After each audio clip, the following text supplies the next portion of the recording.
My name is Rachel Kay. For this video, we're going to do perform chemistry testing. I've got my two different fluids that we're going to be using. I've got the milk and I've got the vinegar. I had to use apple cider vinegar because I don't have white vinegar.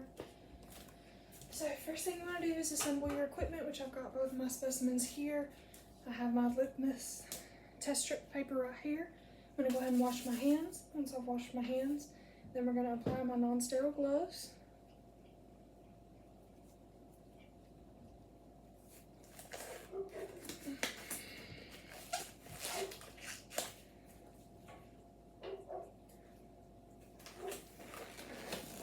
Once you've applied your gloves, we're going to do the milk first. You want to examine your specimen for any labels such as patient name or date of birth. In this instance, we're going to pretend this is urine. So once you've examined it, it's got patient name and date of birth labeled on the container. You want to make sure the lid is secured on properly. Once you do that, you want to mix the urine thoroughly. Once you've done that, you want to go ahead and remove the lid off of the container. You want to get your litmus paper here. You're going to immerse it about halfway through according to the directions of the bottle, because each bottle is going to be different. Then you want to dab it on a piece of paper, getting rid of the excess urine. Once you've done that, you want to let it kind of properly time through according to the manufacturer of your test strips. You want to compare it now to your color chart on here without actually touching it. You want to kind of compare it the closest you can. So the milk urine would be considered an 8 for pH level.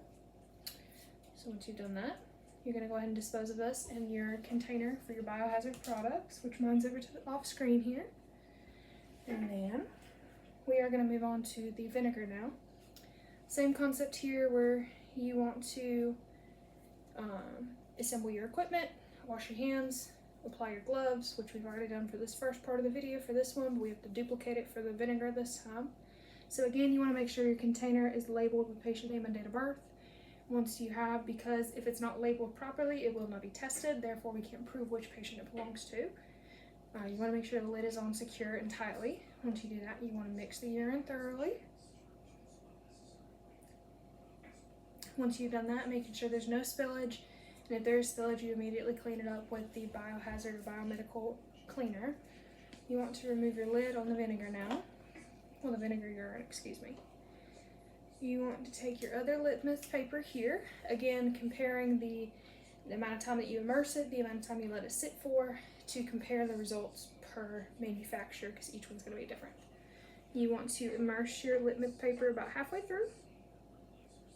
Once you've done that, you want to dab off the excess on your paper towel here. And then grabbing our fancy chart here for the pH, you want to compare it, but you don't want to touch it. So you kind of just want to hover over it. And for the vinegar here, I would say we're at about a 4 for pH.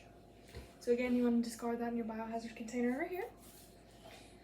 You obviously would want to pour out your urine specimens here, remove your gloves, and wash your hands.